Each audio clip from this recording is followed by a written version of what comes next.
la pierre sur la zone du chakra, soit dormir avec la pierre sur ta table de chevet, par exemple, ou en dessous de ton oreiller, et ça va aider à harmoniser ce chakra, et donc ça va t'aider du point de vue financier, mais aussi, si tu as des problèmes de dos ou d'autres problèmes au niveau de ce chakra-là, eh bien, ça va t'aider.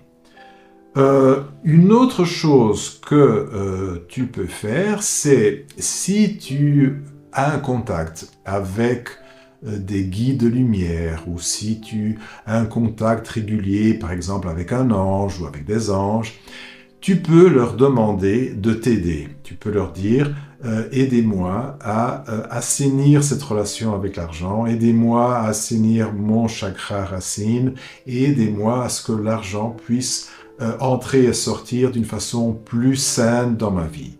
Donc c'est quelque chose qui fonctionne très bien aussi. Toujours dans le domaine des pierres, nous avons une autre technique qui est d'utiliser une citrine. Tu vois, cette pierre, elle est connue par le nom de pierre de l'argent.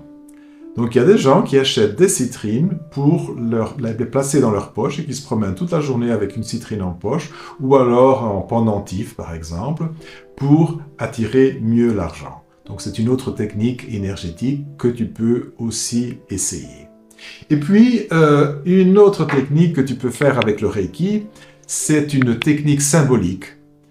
Tu vas guérir l'argent, mais d'une façon symbolique. C'est-à-dire que tu vas prendre ton portefeuille et tu vas envoyer du Reiki à ton portefeuille comme si tu étais en train de guérir quelqu'un de malade.